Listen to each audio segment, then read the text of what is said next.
بكم مشاهدينا وحلقة جديدة على الطبلية.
انا دي افضل فيو هيطلع معانا حاجه محترمه زي الفل شغال، بس مع مراعاة ان الاضاءة كده ايه ده مع الشمس. انا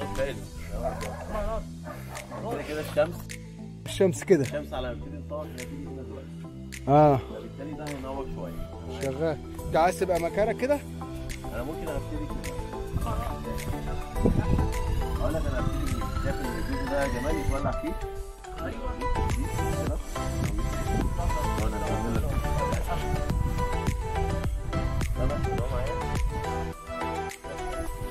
محمد حابب تجيب البيوت دي تاخد من هنا؟ لا انا دي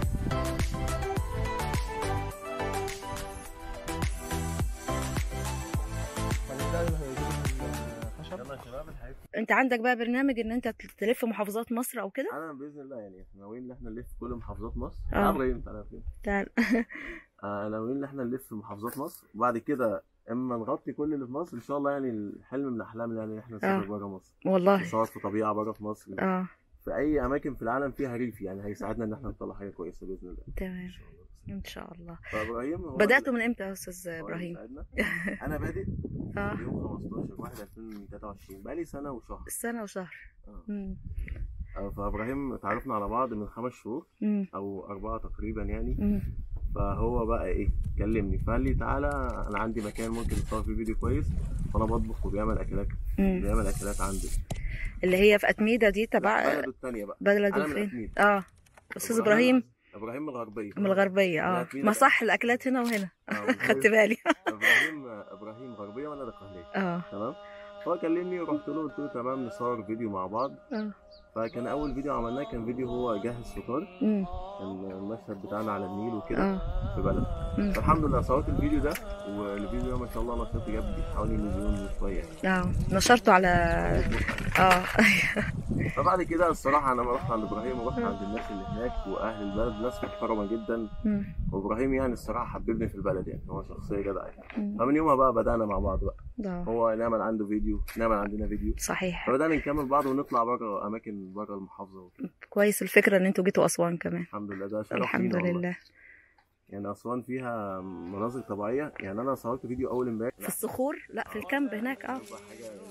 انا كمحمد كمصور شايف ان هو حاجه يعني هتبقى يعني مختلفه عن المحتوى يعني الحاجات اللي انا صورتها المره اللي فاتت. ما هي كل مكان هتروحه هيدي روح مختلفه.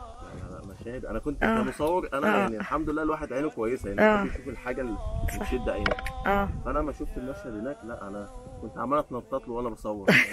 فرحان. ايوه. وكمان ابراهيم عنده حته اللي هو انا لو عايز اي حاجه برسمها في خيالي ليها علاقه تفرق معايا في مشهد هو بينفذها لك. ما شاء الله عليه يعني. ما هو اهم حاجه يبقى فيه تيم وورك مع بعض وتبقوا متفاهمين. انا بقول له مثلا يا ابراهيم التقطيعه دي هتفرق صوتها معايا في الفيديو. هتفرق في المشهد. هو الصراحه بيعملها لي كتريكات بيعملها وكمان انا مثلا في فيديو قلت له احنا عايزين نعمل حاجه مختلفه بقى يعني عن المعتاد. جينا في مره قلت له احنا عايزين نسوي عايزين نسوي اكل على الميه، مش عارف ازاي. شفتها حلقه السمك؟ التقطيع اللي هو تقطيعة السمك اللي في وسط الميه دي.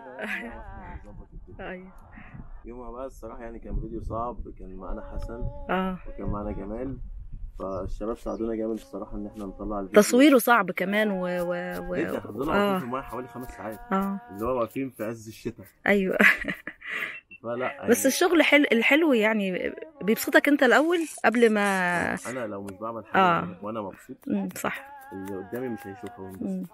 انما معلش اي واحد فينا لو بيعمل حاجه اللي هو يلا ماشي حالك عشان تقضيه واجب، صحيح، يبقى مش هتبسط. ربنا يوفقكم والله. استاذ ابراهيم مش عارفه ليه صامت النهارده. طيب ليكوا فكره اللي هو توثيق الاكل التراثي مثلا او يعني احنا بنروح المكان اللي احنا بنروحه بنشتغل على الاكله بتاعته. يعني احنا مثلا رحنا الفيوم عملنا الاكله اللي بتبقى مشهوره في الفيوم، جينا اسوان عملنا الاكل المشهور في اسوان، عملنا اللي احنا عملناه امبارح اللي هي البيض الايه؟ الملوخيه بيسموها الجبن. احنا دايما بنلعب ايه الاكله بتاعت احتراما لثقافه المكان ده، تمام؟ فبنحاول نوصف كل مكان بالاكله بتاعته مع المناظر بتاعتها، يعني مش هنعمل حته هو المنظر متهيألي اهم من الاكل. احنا بنحاول نبين في كل مكان المكان دوت مناظره ايه الجميله، مش المكان السلبي او الحاجه السلبيه. بالاكله المشهوره فيه بنحاول نجيب احسن يعني احسن حاجه مشهوره في المكان، مناظرها، اكلتها، مش حته الاكله بس. هو حضرتك شيف ولا هوايه؟ لا احنا واخدين الموضوع هوايه. هوايه الحمد لله يعني. يعني عايز اقول لحضرتك على حاجه، الهوايه دايما بتبقى لو حباها بتبقى احسن من اللي الواحد متعلمه. انا ممكن اتعلم حاجه انا مجبور عليها مش هطلع احسن حاجه، اما انا هو حاجه هطلع فيها احسن حاجه لان انا حاببها.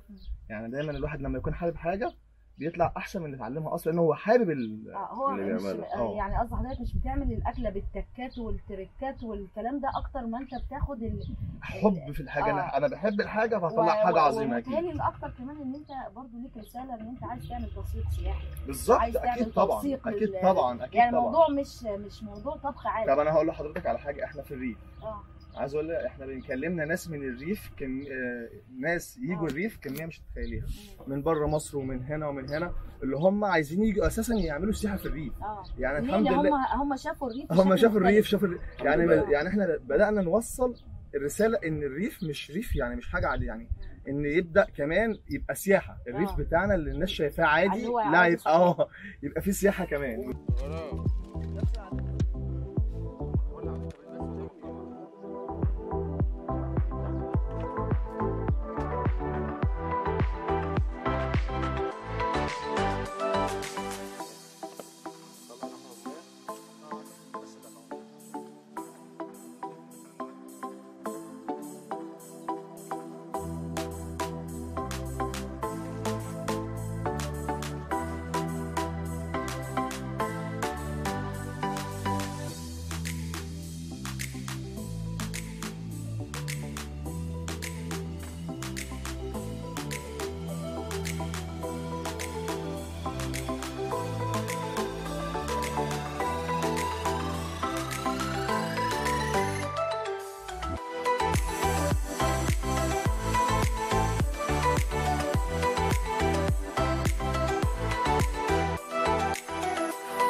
ده 10 دقايق تصوير.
في أحضان الطبيعة في الريف المصري وعلى أنغام ابتهالات النقشبندي، يقدم صانع المحتوى محمد نصر محاولته لتوثيق أنواع الطعام المصري وأيضا توثيق التراث في الأطعمة المصرية في المحافظات المختلفة. هو حاليا موجود في أسوان ويسعدنا اللقاء بيه. برحب بحضرتك. أهلا بحضرتك ومبسوط إن أنا في أسوان وإن شاء الله اللقاء يبقى كويس بإذن الله. أستاذ محمد، يمكن حضرتك بدأت من حوالي سنة تقريبا وكان عندك فكرة لتوثيق أنواع الطعام المصري. نعرف ملامح الفكرة في البداية جات لك إزاي وبدأت من فين؟ هي الفكرة مبدئيا يعني هي الفكرة كانت صدفة إن أنا يعني في مرة كنت قاعد أنا وواحد صاحبي في قلب الأرض عندنا، تمام.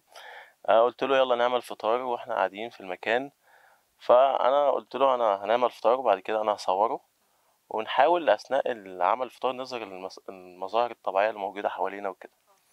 فأنا صورت الفطار وكان عبارة عن صوت تقطيع الأكل بس وأصوات المناظر الطبيعية. فالحمد لله يعني صورت الفيديو ونشرته على الصفحة عندي على السوشيال ميديا، لقيت الفيديو ما شاء الله ضرب وجاب حوالي 3 مليون مشاهدة. فهي دي كانت البداية يعني صدفة يعني. فمن يومها بقى يعني قلت دي أكيد دي رسالة من عند ربنا إن أنت تكمل في محتوى زي ده وتحاول إن أنت تطور منه وتقدمه للناس بصورة كويسة يعني. فمن هنا جه الموضوع. برامج الطبخ كتيرة وكل يعني واحد فيهم بيكون بيحاول يكون له فكرة رئيسية. فكرة حضرتك أعتقد إن هي الطبيعة، ونبدأ من الطبيعة، والطبيعة هي اللي يعني بتلهمك عشان تقدم نوعية الأكل بالطريقة دي. يعني أقصد مش موضوع تكات طبخ أكتر ما هو نقل روح المكان اللي أنت موجود فيه. بالظبط، أنا دايما بشوف إن هي الطبيعة هي أساس، يعني بتدي طاقة إيجابية للشخص اللي بيتفرج عليها أو بيقعد فيها يستمتع يعني.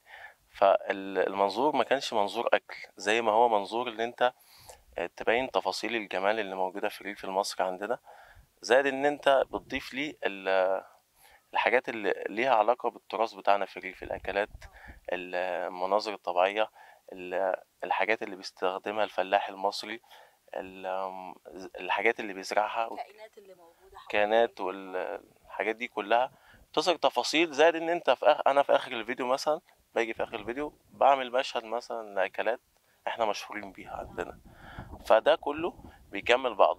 زائد ان انت بتضيف ليهم الابتهالات الدينية والحاجات الجميلة دي، فهي بتقسم المشهد أكتر يعني. يا أستاذ محمد، ابتهالات النقشبندي دي عامل مشترك يمكن تقريبا في جميع الفيديوهات، وحضرتك بتصر إن تكون دي الخلفية بتاعة الفيديوهات بتاعتك، وأكيد ده ليه فكرة. الفكرة إن الابتهالات هي مرتبطة بصورنا وذكرياتنا أيام المدرسة وأيام الطفولة. ما كنا نصحى نروح المدرسة الصبح كنا نسمع دايما إذا كان جدي أو ستي أو والدي مشغلين الراديو على الابتهالات دي كلها. اما شخص بيسمع الحاجات دي هو بيحن للذكريات والماضي، زائد ان هو ما بيشوف الطبيعة، فالميكس ده كله مع بعضه بيدي احساس كويس للمتفرج. فانا يعني الحمد لله كان الهام ربنا ان انا اضيف الحاجة دي للفيديو، بحس ان هي مدية روح للفيديو بتاعي، يعني هي اللي بتكمل الفيديو، هي العلامة المميزة بتاعتك. ممكن لو من غير ما بنشوف الصورة وبنسمع الصوت على طول بنتوقع ان دي فيديوهات خاصة بحضرتك. بالظبط حضرتك. يعني انا ممكن في ناس بتتفرج على المحتوى بتاعي ممكن تشوف المقدمة بتاعت الفيديو بيفكروا ان صانع المحتوى ده مش مصري اصلا بسبب الطريقة والتصوير والكلام ده كله. بس اول ما بيسمع الابتهالات الدينية لا هيقولك لا ده عندنا في مصر، الكلام ده كله عندنا في مصر. خصوصا ان حضرتك بتحاول تبقى الفيديوهات من غير كلام، يعني من غير مقاطع صوتية، لكن هي فقط على اصوات الطبيعة وايضا اصوات الابتهالات. بالظبط، يعني هي كلها على اصوات الطبيعة، لان احنا مش محتاجين ان احنا نسمع كلام كتير. يعني كل واحد فينا الفترة دي محتاج ان هو يكون هادي، ومحتاج ان هو يشوف حاجة تريح اعصابه، يعني ما يكونش مشدود يعني. اهم الاكلات اللي انت عملتها وحسيت ان ليها يعني تفاعل كبير من المشاهدين؟ الاكلات اللي احنا عملناها يعني كان ابراهيم عمل لنا قبل كده فطار، كنا عملنا فطار مصري، طعمية وفول وبيض وحاجات احنا قطفناها من قلب الارض. فالفيديو ده عملنا ما شاء الله يعني دخل في حوالي 2 مليون مشاهدة برضه. فدايما الفطار المصري دايما مميز بأكلاته، والفول والطعمية ده بيميزنا برضه.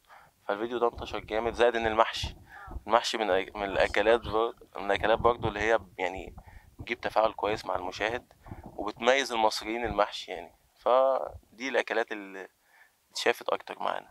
بنعمل ايه النهارده؟ وده فطار رمضان، وطبعا رمضان يعني دايما ليه خصوصيه في اكله. وحضرتك لما جيت اسوان حابب تعمل ايه؟ احنا اول ما جينا اسوان انا قلت لابراهيم ان انت تشوف لنا الاكلات المميزه هنا. فاحنا شفنا اكله عباره عن اعتقد ملوخيه بتضاف عليها بيض، بس انا ما اعرفش الاسم الصراحه يعني. عملنا ملوخيه تمام وضفنا عليها البيض. ده اول فيديو احنا صورناه.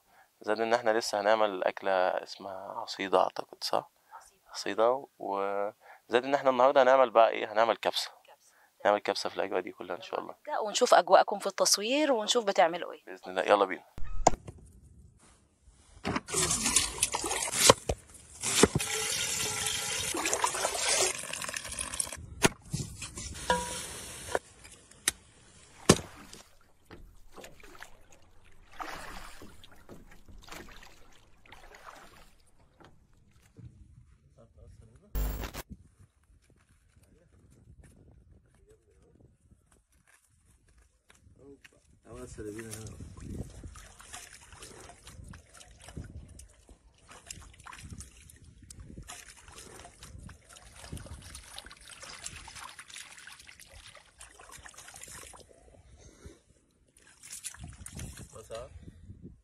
واسعة ولا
الصبر أنشودة للعزم رائعة، والصبر في ظلمات اليأس مصباح، وللمطالب أبواب مغلقة، لها من الصبر عند الضيق مفتاح،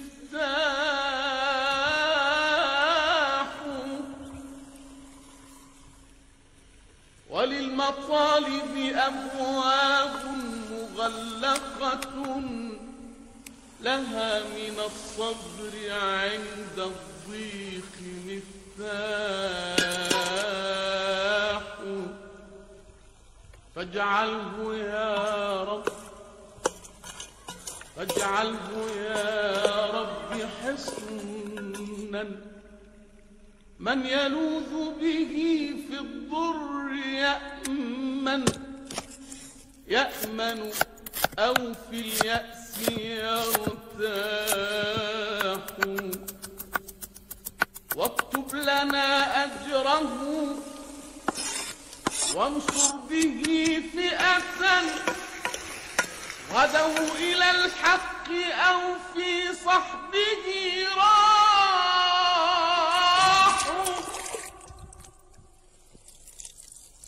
عباد ليل طواهم في سريرته، كأنهم فيه أرواح وأشباح،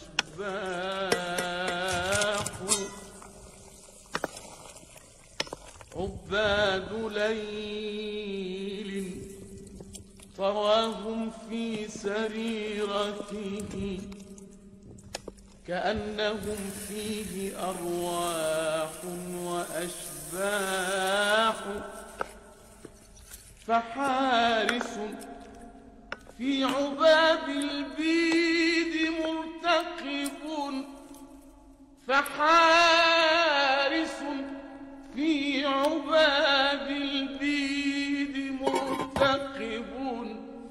وساهر في عباب البحر، وساهر في عباب البحر ملاح.